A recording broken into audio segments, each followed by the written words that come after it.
Some time later, Jesus went up to Jerusalem for one of the Jewish festivals.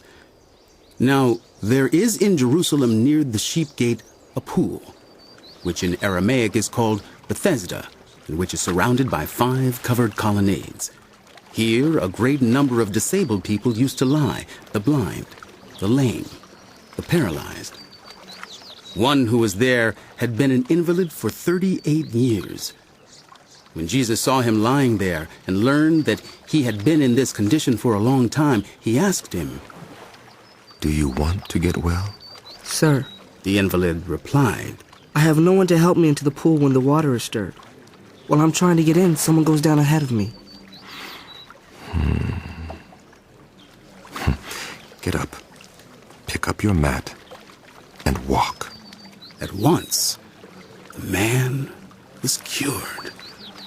He picked up his mat and walked. The day on which this took place was a Sabbath, and so the Jewish leaders said to the man who had been healed, "It is the Sabbath. The law forbids you to carry your mat." But he replied, "The man who made me well said to me, 'Pick up your mat and walk.'" So they asked him, "Who is this fellow who told you to pick it up and walk?" The man who was healed had no idea who it was, for Jesus had slipped away into the crowd that was there. Later, Jesus found him at the temple and said to him, See, you are well again. Stop sinning, or something worse may happen to you. The man went away and told the Jewish leaders that it was Jesus who had made him well. So, because Jesus was doing these things on the Sabbath, the Jewish leaders began to persecute him. In his defense, Jesus said to them, My Father is always at his work to this very day, and I too am working. For this reason, they tried all the more to kill him.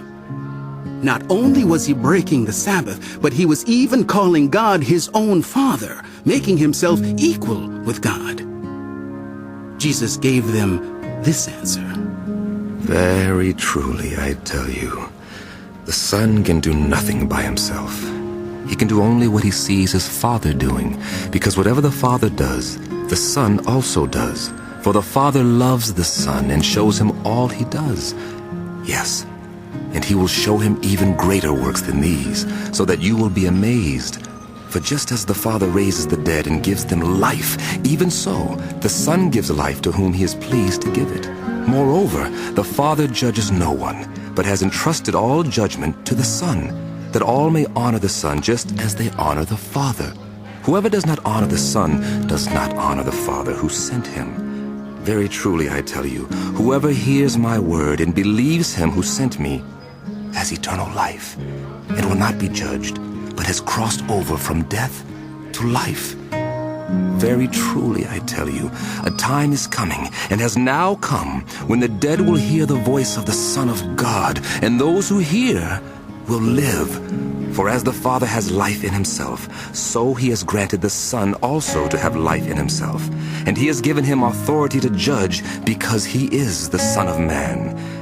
Do not be amazed at this, for a time is coming when all who are in their graves will hear his voice and come out. Those who have done what is good will rise to live, and those who have done what is evil will rise to be condemned. By myself I can do nothing. I judge only as I hear, and my judgment is just, for I seek not to please myself, but him who sent me. If I testify about myself, my testimony is not true. There is another who testifies in my favor, and I know that his testimony about me is true. You have sent to John, and he has testified to the truth. Not that I accept human testimony, but I mention it that you may be saved. John was a lamp that burned and gave light, and you chose for a time to enjoy his light. I have testimony weightier than that of John. For the works that the Father has given me to finish, the very works that I am doing, testify that the Father has sent me. And the Father who sent me has himself testified concerning me. You have never heard his voice, nor seen his form, nor does his word dwell in you, for you do not believe the one he sent. You study the scriptures diligently, because you think that in them you possess eternal life. These are the very scriptures that testify about me.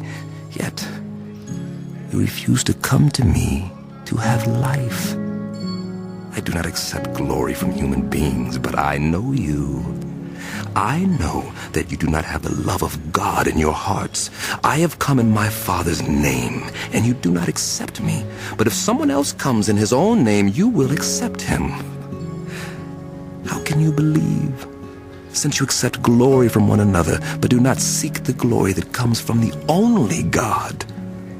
But do not think I will accuse you before the Father. Your accuser is Moses, on whom your hopes are set. If you believed Moses, you would believe me, for he wrote about me. But since you do not believe what he wrote, how are you going to believe what I say?